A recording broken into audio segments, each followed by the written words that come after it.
Hi, I'm Richard Leveton, and I want to thank you for allowing me to share some memories, thoughts, stories. And I think that the best place to start would be on day one, the day that I was born. And this is a fun fact, actually. I was born on January 7th, 1949, and that happened to be the day that Mara had her 42nd birthday. She was born on January 7th, 1907.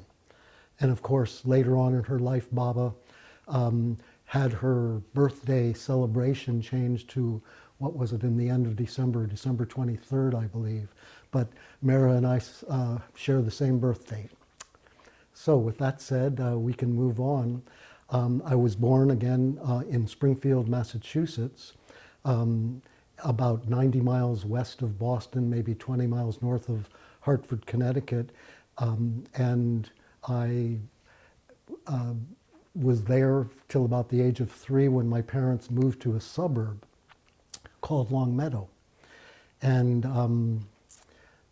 the first few years, of course, I was a little child, wasn't doing much except being in the house. But as I got a little older, I was able to go outside in a lovely neighborhood. You didn't lock your doors in that neighborhood. You didn't need to, at least. The neighbors knew you by name. And as I got a little older, I started walking around the corner of one street to another. And one day in the mid-1950s, at about the age of 6 or 7 probably, I came upon a street two streets away from where I lived, and a couple of kids about my age were playing. One of those kids happened to be a fellow named Damien Trailer. And and Damien is certainly aware of, he has spoken about our connection in the past. I'm not breaking any confidentialities by mentioning his name. And we played as children. We weren't absolutely the best of friends, but we hung out, rode bicycles, built forts, did things that little kids do, and went to school together. And here we are 70 years later in Myrtle Beach. So as time went on, all of a sudden the 1960s came, which of course was a pretty interesting decade for many reasons, certainly including the things that Meher Baba was doing. But it was certainly a time for a teenager and someone who was going to be a young adult to be in some pretty confusing times. And I did finally enter the University of Massachusetts in 1967. And the time was sort of ripe for getting involved in other stuff in the 60s. And I found myself certainly getting into marijuana, which was ubiquitous. It was just all over the place, a relatively safe place to smoke pot if you wanted to, which led, besides just keeping up with my normal classroom activities, it led to my interest in wanting to get into some, perhaps what I'd call esoteric activities, reading books, listening to music, which was available, things like, of course, the Moody Blues, Bob Dylan singing The Times They Are A-Changing, reading books from Huxley to Carlos Castaneda to Yogananda, many books, but I had never heard of Meher Baba throughout all these beginnings of this exploration. I was never interested in drinking alcohol, and I was never interested in smoking dope just to have a ha-ha fun time. It was always, in my thoughts at least, as an intent to explore some inner things. And finally, one day in 1969, throughout all this, I was walking to class one day, and there was a big poster that was attached to a tree or a pole, probably 3 feet high by 2 feet wide. It was handwritten, and the words on this poster read, "Drugs, expanded consciousness, and mysticism. Hear about this and more at the Student Union on such and such a day and time." And in the middle of the poster was a photo. And I thought, gee, that's an interesting looking guy. I wonder if he's going to be giving the talk. And it turned out that that wasn't the guy who was giving the talk. That picture was of Meher Baba. And it was the first time I ever, to the best of my knowledge, saw a photo of him.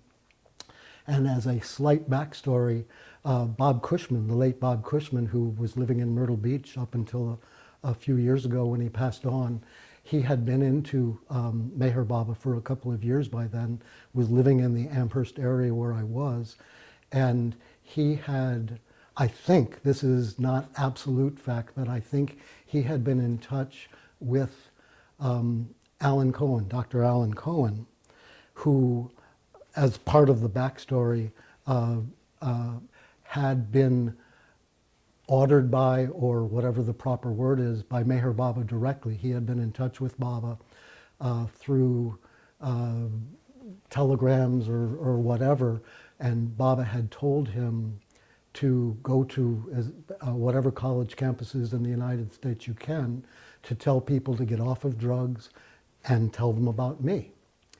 And again, as a backstory to that, well, first of all, I decided to go to this talk, which was quite interesting, certainly with Alan Cohen. Probably about 200 people attended. And before getting into what Alan said, briefly, Alan Cohen was a graduate student at Harvard University in the early 1960s. He happened to have two professors at Harvard named Timothy Leary and Richard Alpert, who later became known as Ram Dass. And those teachers basically told some of their grad students, we're going to be doing some extracurricular activities, which we'd certainly be happy to have you join us with. And of course, the history books will show that that was the beginning of the psychedelic revolution in the 1960s, which became a really big deal. Congress had to decide on laws to decide what kinds of drugs could be used and why. It certainly spread to different countries, but Alan Cohen was right in the middle of all this. And at first, with however many dozens or whatever LSD trips that he was on, he found it to be, I don't want to speak for Alan, these are my memories of what he said, but he found it to be, I think, interesting, and the trips seemed to allow him to enter certain areas that were possibly not able to be entered by other means. And little by little, I think, again, I don't want to speak for Alan directly, he became somewhat disheartened by these trips and the chemical reactions that his body was having, and the lack of ability to reach some of the areas that they thought that they were going to reach. And fortunately, I believe, and again, you'll have to speak with Alan about this, he did reach out beyond Harvard University, and I think had the opportunity to speak with Darwin and Jean Shaw, among others, who told him not only about Meher Baba, but that drugs were not the way. And the rest, I think, is history. I don't want to go into his talk. He's told the talk many times, which was part of the talk that I heard at the University of Massachusetts that day. The talk was certainly very interesting, not only about drugs are not the answer, but Meher Baba is an interesting fellow, has some interesting things to say, and I found myself very interested, having done quite a bit of reading by that time with other so-called spiritual teachers, and little by little over about the next year, I found myself realizing that these other guys had a lot to say. They were very interesting, but Meher Baba was totally in a league by himself. This was still, I guess, what I call an intellectual conviction of what Meher Baba was saying and who he was.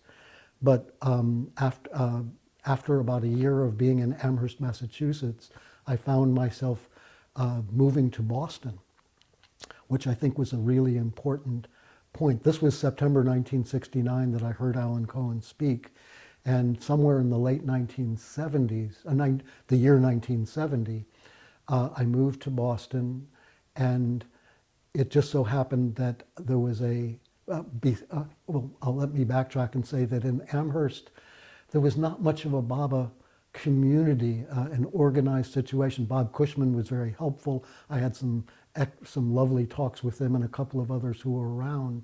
But when I got to the Boston area, it soon became evident that Charles Haynes, who was at the Harvard Divinity School at the time, had acquired a room at the Harvard Divinity School that he had free use of once a week to have meetings, whatever one wants to call them. And there was a much larger group in Boston.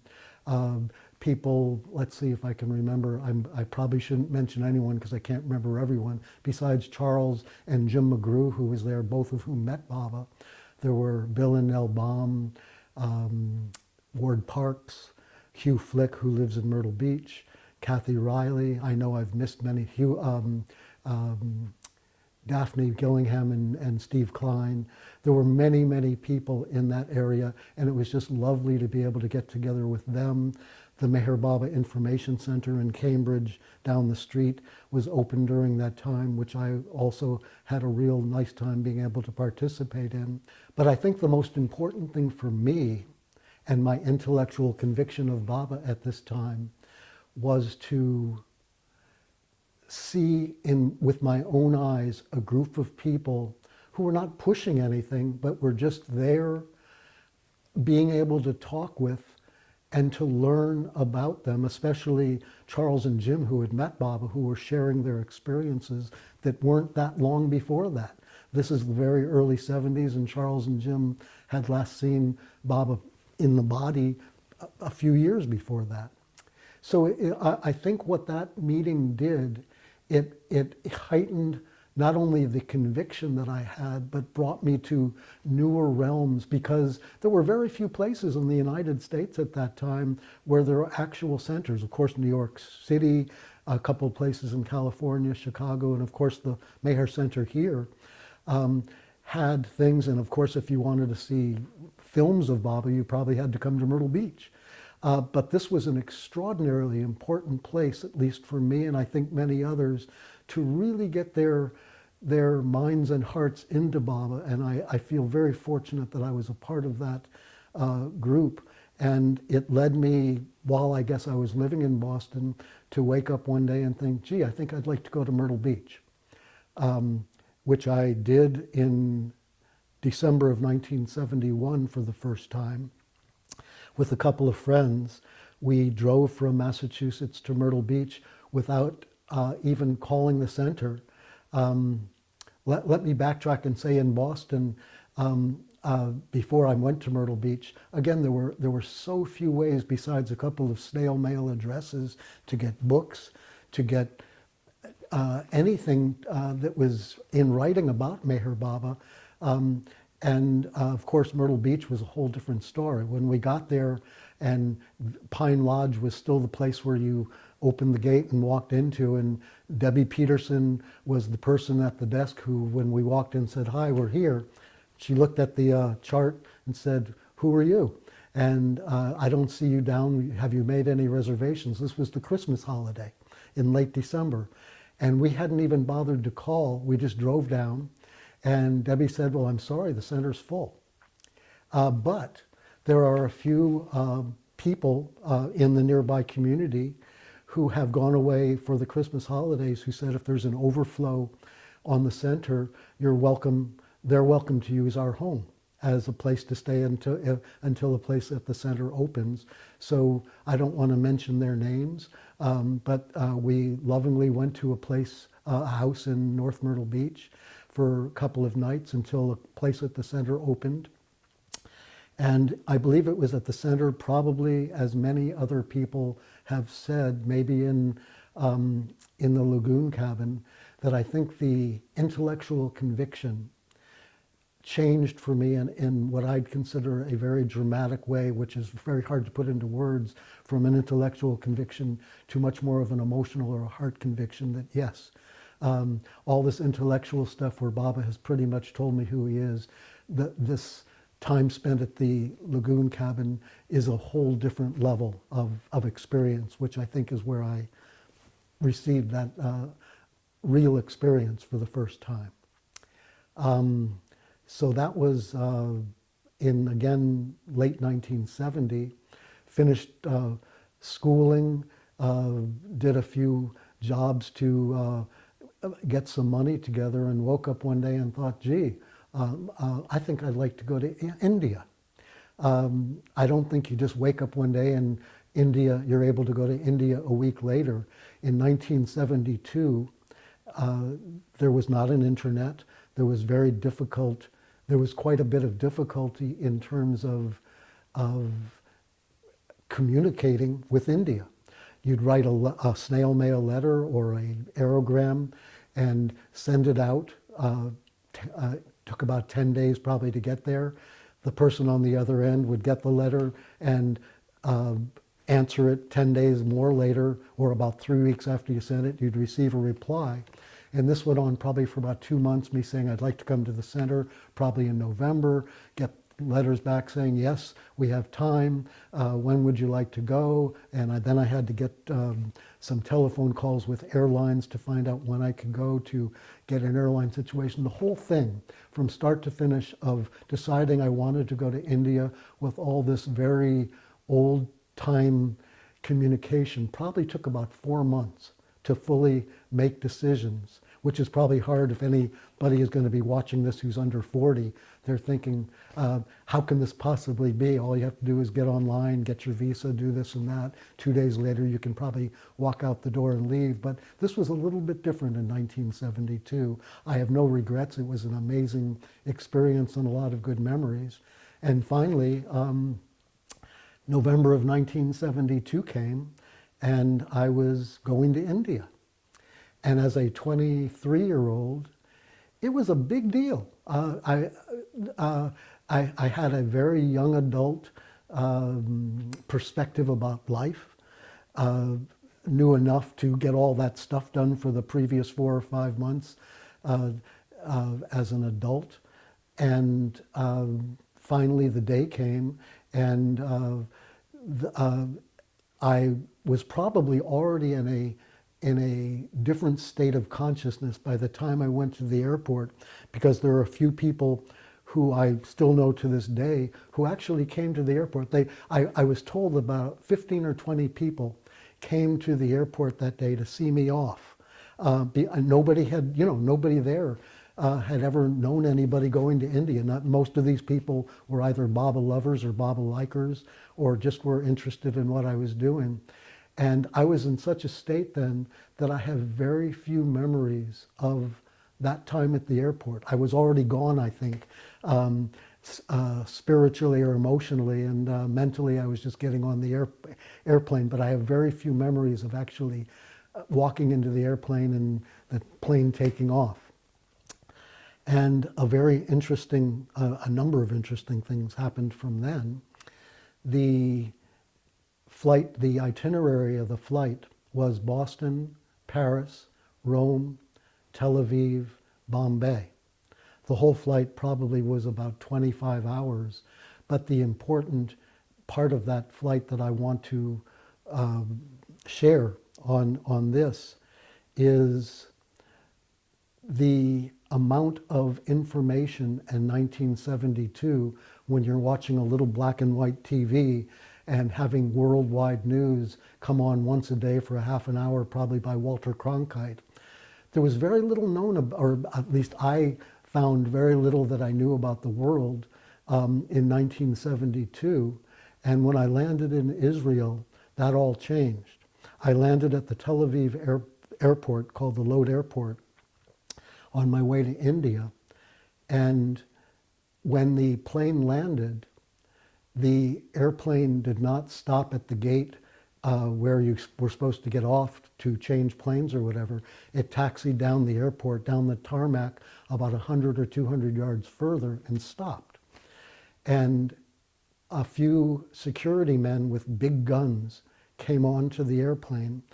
I guess they were looking for profiles of people, because about 2 or 3 months before I landed in Israel, there had been what the history books will show. You can look it up on Wikipedia or Google it or whatever today.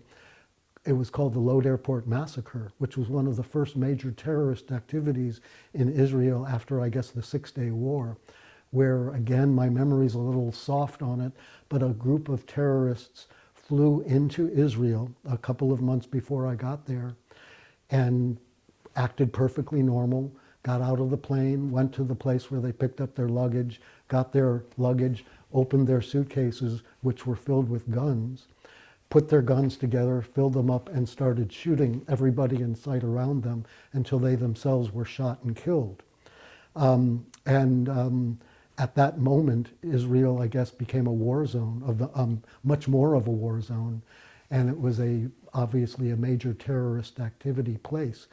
And when the guards came in and looked for people, I guess they didn't find anybody, so we were allowed to exit the airplane one at a time, down the stairs, and about 100 yards to the transit visitors building, about every 20 yards there was a suited a soldier in uniform with this big old gun standing right there on both sides of where we were walking through, about every 20 yards until we got into the building.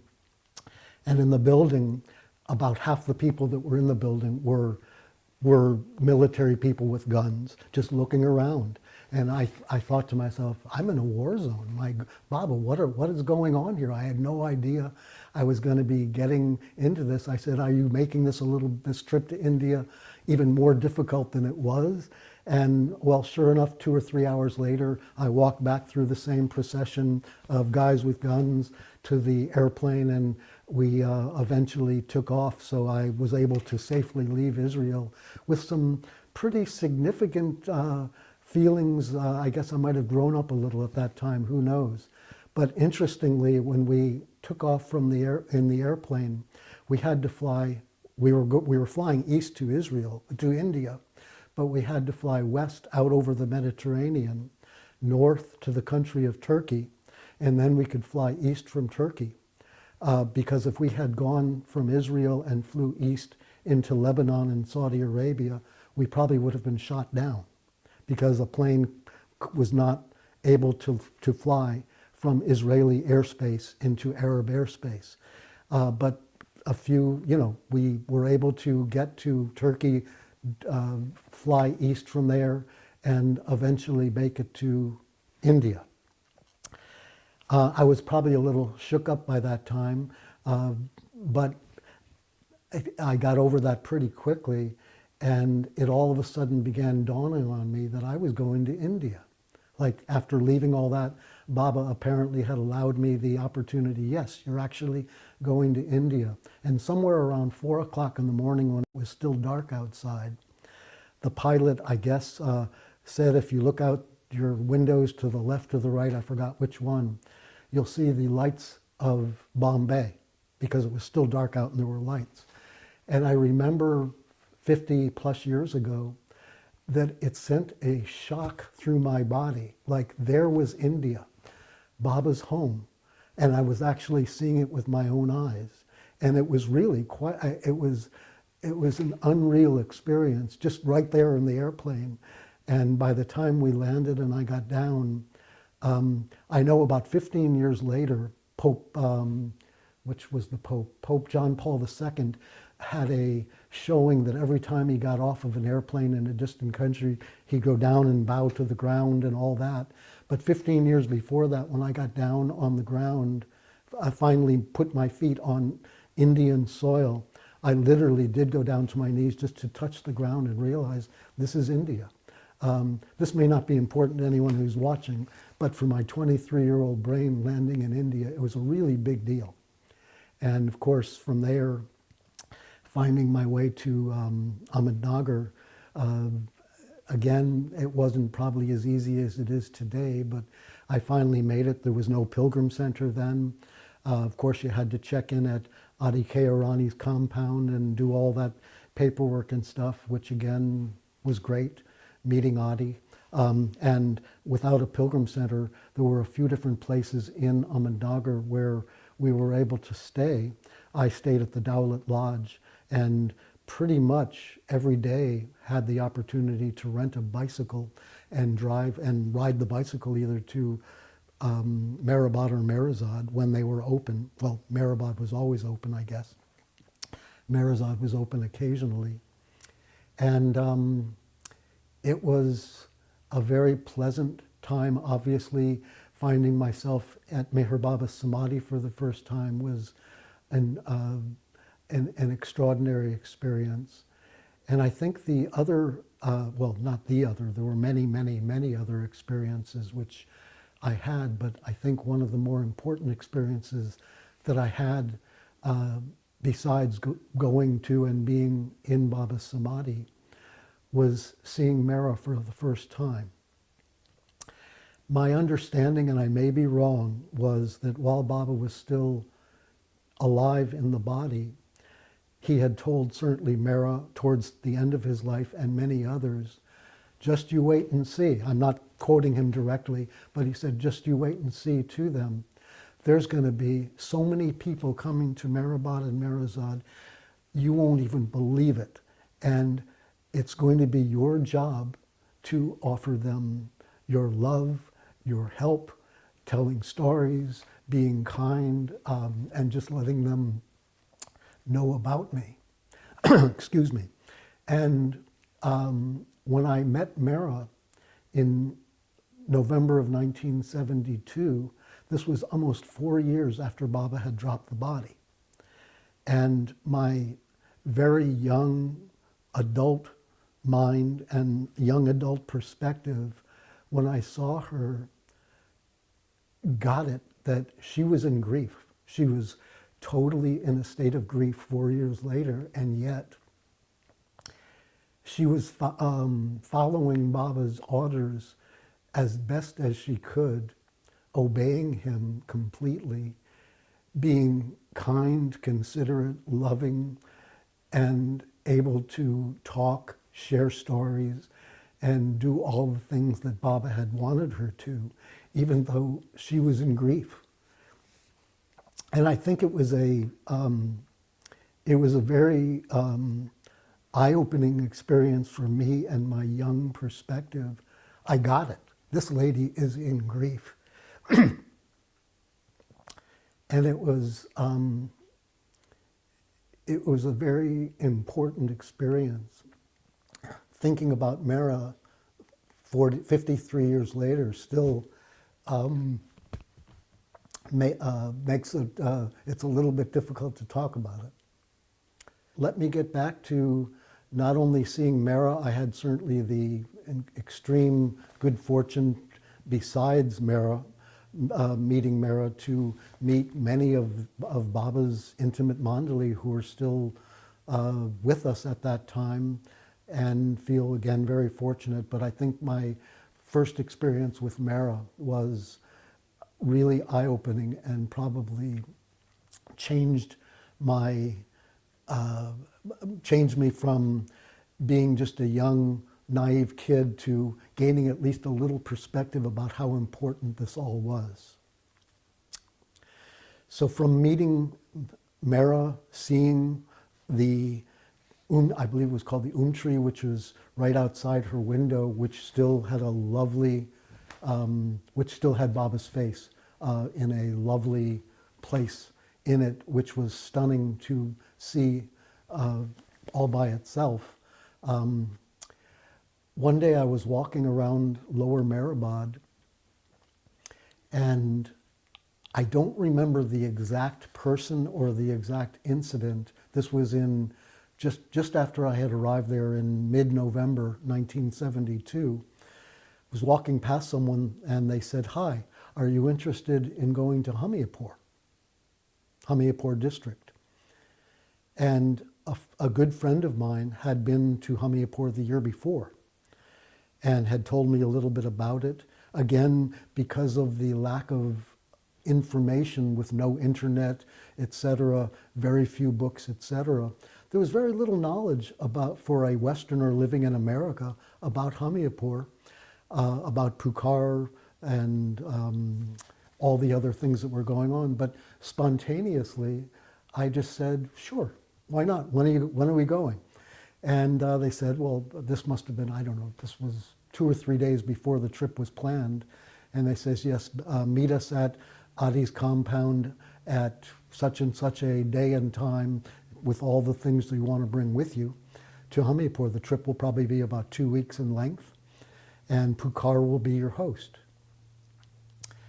And I can't prove this, I wasn't there, but I'm pretty sure that when Pukar arrived from Hamipur to come to Ahmednagar to pick up the 10 or so Westerners, young Westerners who were going to Hamipur with him, he either spoke with Erich, Adi Keirani, Mani, somebody who basically said to him, Pukar, these are young, inexperienced people who know nothing about India, especially the backwoods of India. If you don't take care of them like a mother hen, they will probably die from eating something or doing something. You've got to be with them at all times, being careful and make sure they come back alive. I wasn't there, I didn't hear the conversation, but based on how Pukar acted with us during the next week or two while we were with him as a host, which was a wonderful experience all by itself, he was so concerned of our every move, everything that we ate, everything that we did, the 8 or 10 or 12 of us who were with him, that we lived. Some of us got sick, but we lived in the backwoods of India.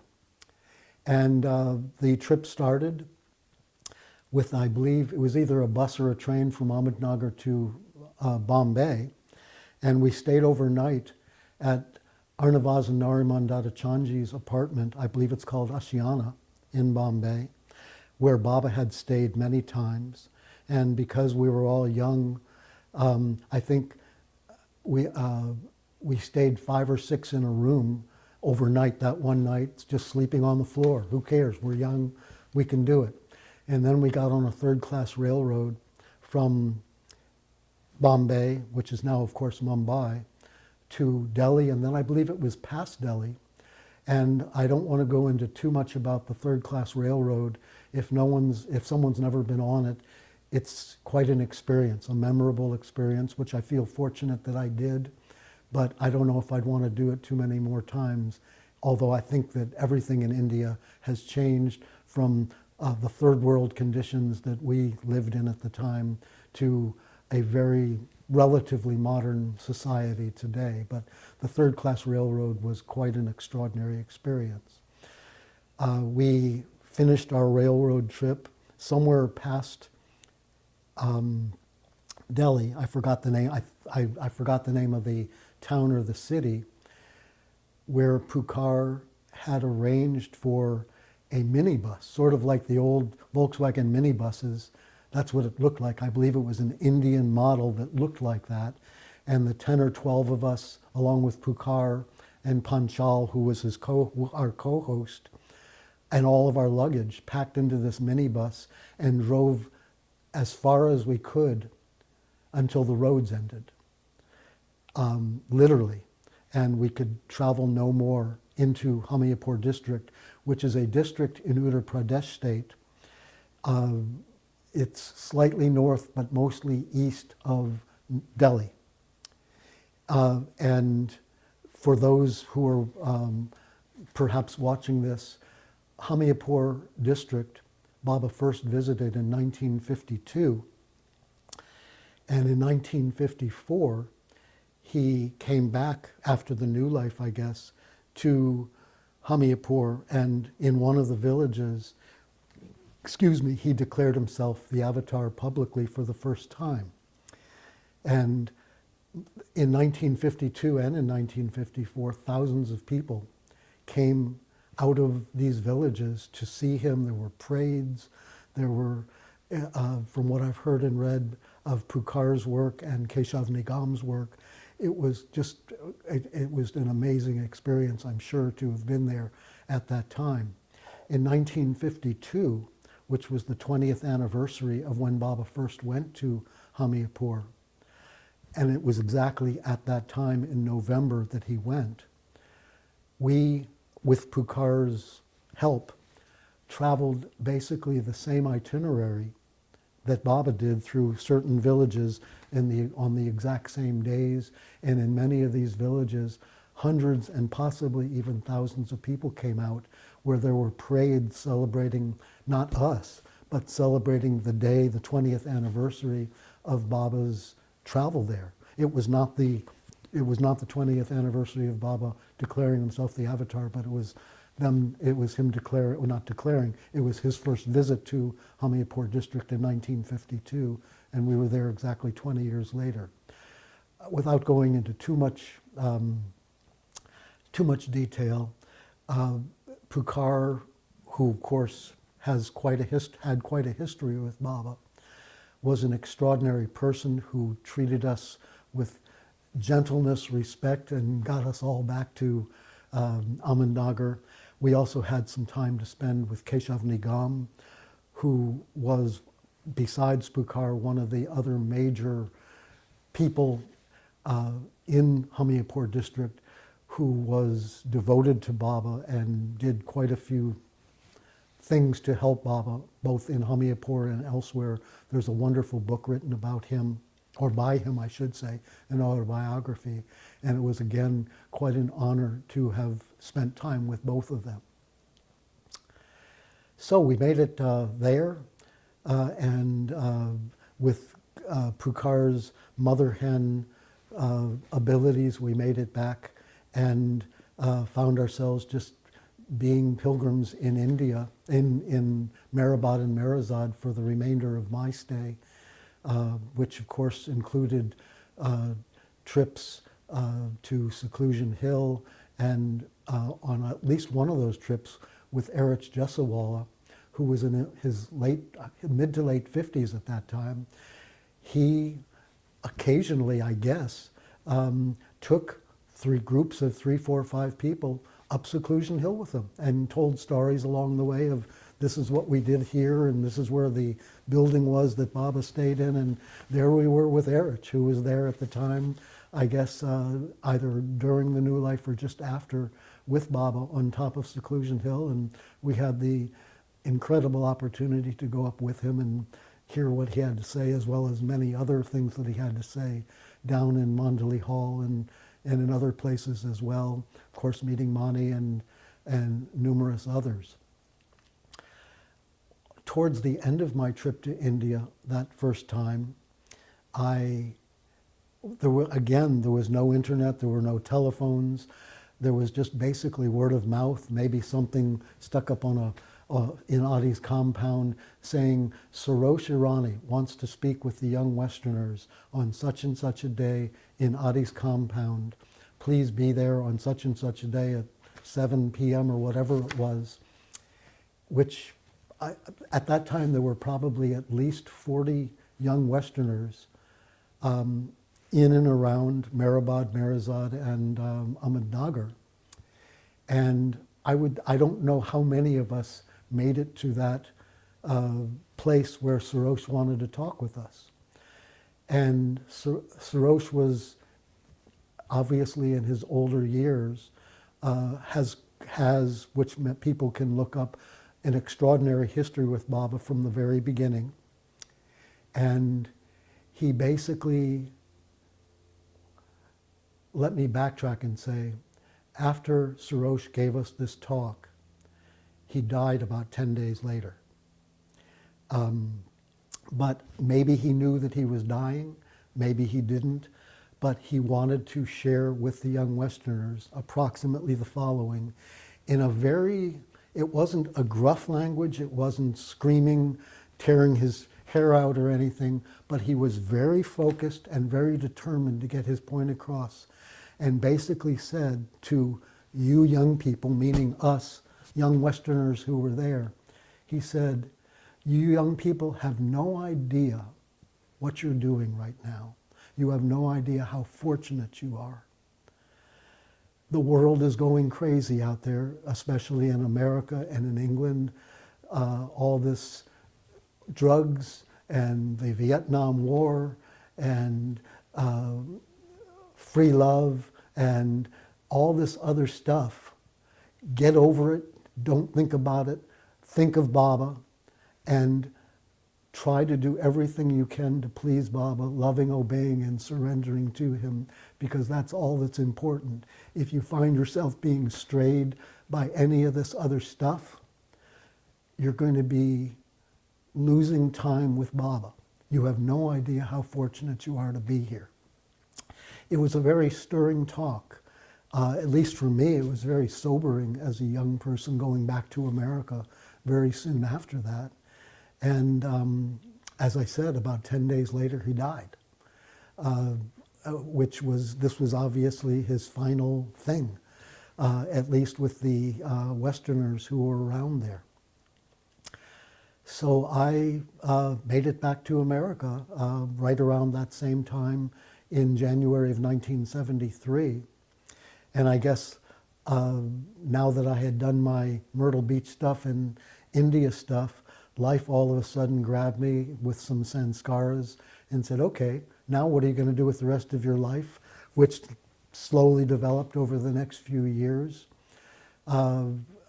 Hopefully doing some decent stuff with family and work and whatever.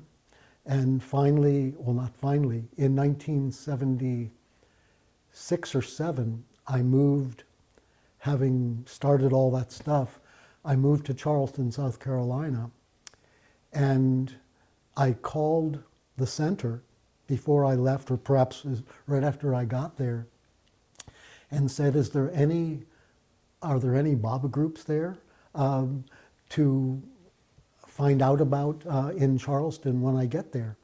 And whoever it was who I spoke with, it might have been Debbie Peterson, it might have been somebody else. I had been to the center numerous times in between from wherever I was living. And she said, as a matter of fact, there are, I think it was 5, it might have been 6. There are 5 or 6 people who live in Charleston who met Meher Baba in 1956 at the Meher Center, who are still alive. And whoever it was gave me their names and perhaps telephone numbers to get in touch with them just to say hello. Again, I'm not going to use any names because although all of these people have departed, they were all probably born around the year 1910. And by the time they met Baba in the mid-50s, they were regular old adults living in society, having families and whatever in Charleston. And I did have the opportunity to speak, I believe, with all of them. And I want to briefly tell 2 stories which I was reminded of recently at one of the Thursday meetings in the original kitchen where question and answers are given. The program is a very pleasant one for those who have never been to it. And one of the questions that was raised that day is, did you have any interesting or unusual experiences at the center since you've been here? And I didn't answer the question. A number of other people answered the questions with some very unusual experiences. But that question made me think of 2 people who had met Baba in 1956 who I had spoken with. The first was a gentleman, and let me say that when I met these people, I found them all very interesting and had some conversations with some, and didn't have too much opportunity to interact with them because of life and their lives and mine. Others I fortunately had more of an opportunity to through my work or just through regular life. One of the gentlemen, whose name I won't mention, his family is still living in Charleston. When I found him and we spoke, I said, I'm here because I heard that you had met Meher Baba in 1956 in Myrtle Beach. And he said, oh yes. And it appears that when I met him, this was about 1976 or 77 maybe, he had never been back to the center, had become, or perhaps was at the time in 1956, a very committed, honorable man of the Christian faith, very involved with his church. And he said of his memories of the center, oh, the center was a lovely place, and I found Meher Baba to be a very interesting person. And that was about it. And I, based on the vibes or the energy that he gave me, I didn't feel like it was worth pursuing anything more about, well, why haven't you been back, or any, you know, that was his life and whatever. But I found that to be a very interesting interaction. I did see him for other reasons just in town because we knew each other and had a pleasant relationship. And then there was another lady who I met, who met Meher Baba in 1956, probably either at the Lagoon Cabin or Baba's house or both. And she had been overwhelmed by Baba and could not believe what she had found herself. But when she got home, her family was totally against Meher Baba, totally against her talking about Meher Baba and her love for him, totally not wanting to speak of him in the house or share anything more about Meher Baba for that time. And my understanding is that for the 20 or so years in between when she went to the center, and I first met her in 1976 or 1977, she had probably spoken to less than a handful of people in that 20-year period about Baba. She fortunately had been on a couple of mailing lists and had received information from the New York group about various things because I guess by signing her name on the guest list at the center that's still at Baba's house in one of those drawers in the main room, she had been put on a mailing list or something and was very pleasant and enjoyed speaking about it. And every day of her life since then, she had thought of Baba, read certain things that she sort of hid in her room about Baba. But I was basically the first person who she really ever spoke with and had the opportunity to open up with about Baba, who she met 20 years before that. It would have been fascinating. I don't know how many cars this 5 or 6 people had driven to Myrtle Beach from Charleston and what they were talking about on their way there, whether they stayed on the center, whether they stayed at a hotel or motel around where the center was, and certainly what their talk was when they left the center after having met Baba on their way back to Charleston from Myrtle Beach. It would have been wonderful to have participated in some of those discussions, but this lady had virtually never had the opportunity to talk with other people about Baba, but it was all inside for 20 years, and her love was maintained. It was just a stunning interaction to have had. And about 3 or 4 years later, after we had had the opportunity to get together again for very normal reasons, we weren't sneaking around or doing things behind the scenes or anything, but we had the opportunity through regular normal business dealings and social dealings to talk, where we talked quite a bit about Baba. One day in about 1980 or 81, as she was getting older, we decided that if I picked her up either at her home or at a predestined shopping center or whatever, and at about 9 in the morning, and we drove to Myrtle Beach clandestinely, we could go to Myrtle Beach, she could spend a couple of hours there, and then we could drive back to Charleston by 4 or 5, and she would be able to go home and her family would never know that she was there.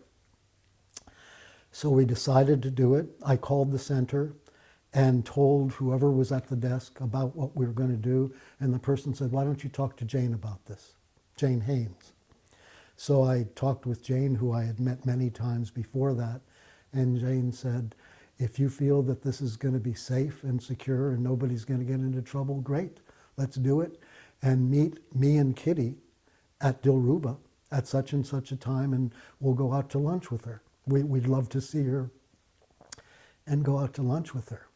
So the day came, we clandestinely met, drove to Myrtle Beach, signed into the center at either Pine Lodge or the Gateway, whichever was there at that time, drove back out and around to Dilruba, where Kitty and Jane met us and welcomed her in and for lunch. And I wasn't invited. I just sort of walked into the center on my own and said, I'll see you in a couple of hours. And a couple of hours later, after being at the center myself, I met them again at the predetermined place after they had given her a tour of Baba's house and various other parts of the center. And we drove home. And the drive home was, again, one of the more significant experiences where Baba was with her. She was with Baba. The energy in the car was quite extraordinary. And it was an interesting drive home. And she passed away a couple of years after that, but it was a lovely trip. I'd like to say that I've been trying to keep this discussion pretty much moving in a chronological order, but I would like to backtrack one other story.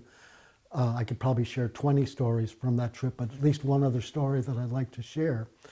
And we were, again, this was before the Pilgrim Center. We were able to stay if we wanted to in one of a few places, Sarosh and Vilu's place, or the Dowlett Lodge, or a few other places.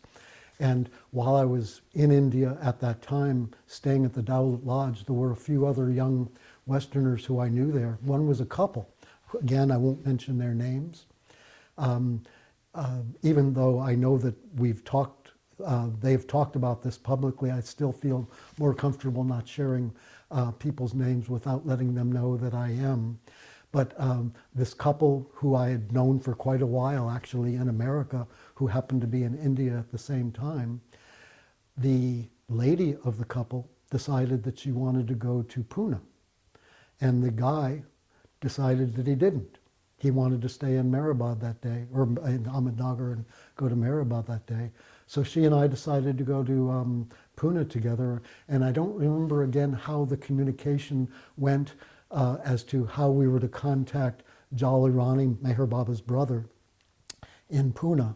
But somehow that was all arranged, and we either took a bus or a taxi from Ahmednagar to Pune and met Jal, Baba's brother, at a certain place and at a certain time together as friends, and had a lovely tour of the places that Jal often gave pilgrims tours of. And of course he showed during that tour the burn in his hand. I'm sure most people are aware of the story of Meher Baba putting the hot coals in Jal's hand. I don't want to go into the story now, but that was one of, I'm sure, one of the well-known stories. Saw the burn in his hand and had some lovely memories of visiting some lovely, obviously important places in Pune in Meher Baba's life. By the end of the day, we decided with Jal that we hadn't finished the tour and that we felt it was a good idea to stay over and continue, if Jal was willing, the tour the next day. So Jal said, no problem, do that all the time. And we walked or took a taxi or something to a hotel. Jal went in, did some stuff with the people in there, and came out and said, I got it all arranged. We got a room for you. And I felt that this is a pretty clean place, and this should be very comfortable for you. And I'll meet you tomorrow here at such and such a time. And we looked, the lady I was with and I looked at each other and then looked back at Jal and said, you mean you got 2 rooms, right? And Jal looked back at us and said, I know you young Westerners, you're fine. I know you want to save money. If you want another room, you can, but there's 2 beds in that room. And if you want to save some money, the room's clean, and you tell me what you want to do. So we looked at each other and nodded, and it's sort of been a joke between us over the years that we've talked. Yes, we did stay in the same room in Pune and met Jal the next morning, had another part of the tour, and then went back to Ahmednagar again, either by bus or taxi or whatever. But a lovely interview with Jal Baba's brother. So I'd like to move on again chronologically past the time in the early 1980s when I met and went to Myrtle Beach with this lady who I mentioned. It took about 10, or it took more than 10 years to get back to India again after that first trip in 1972 because of life and I don't regret it. There were obviously family and business and other things that needed to have attention for quite a while. Finally made it back to India in the mid to late 1980s. And a few memories come to mind.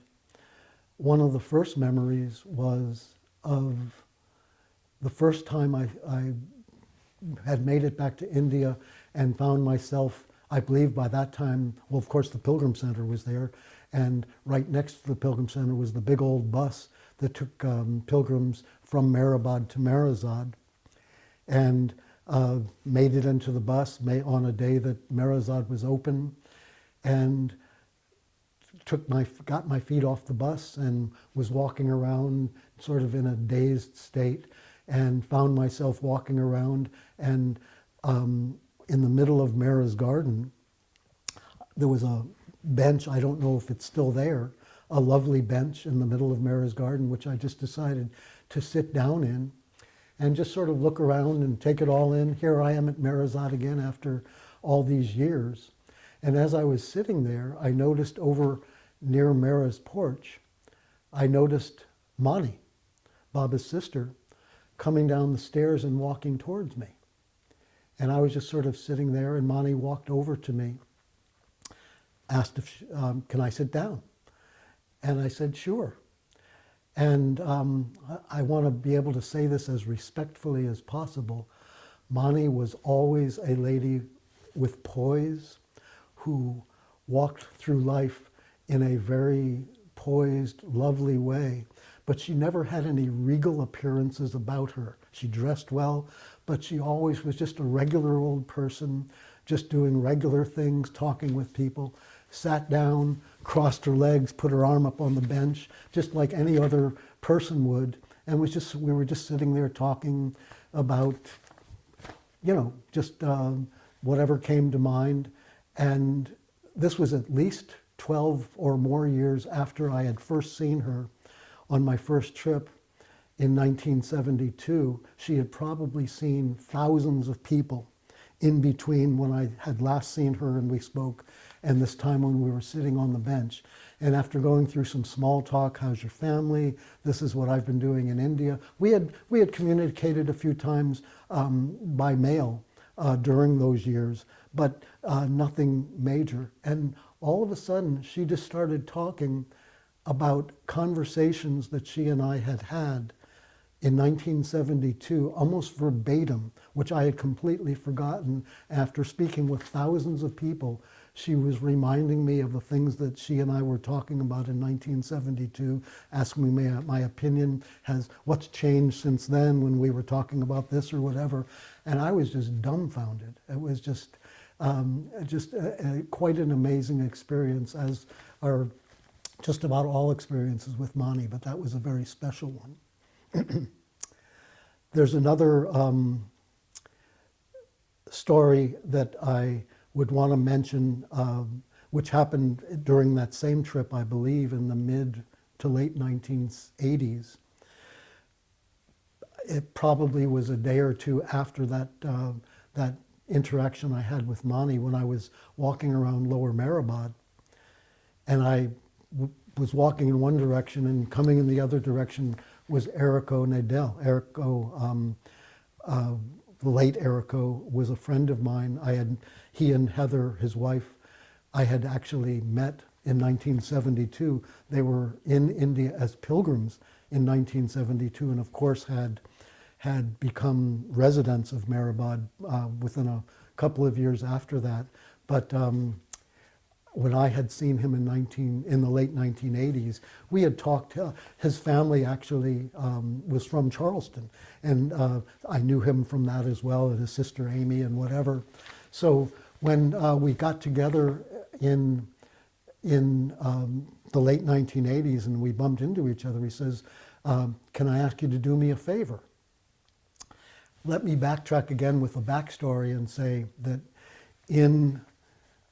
while Meher Baba was still alive, Baba, had appointed various people in both Mehrabad and Marazad to manage both places. It was not just an easy little task that got itself done, Baba had appointed various people, you do this, you do that, and one of the people was Padre, who pretty much was managing Lower Mehrabad. I assume that Mansari was managing Upper Mehrabad, and everything needed to be done by clockwork to be sure that everything was done. And after Meher Baba dropped the body, Padre, by the time I had gotten there in 1972, was still alive.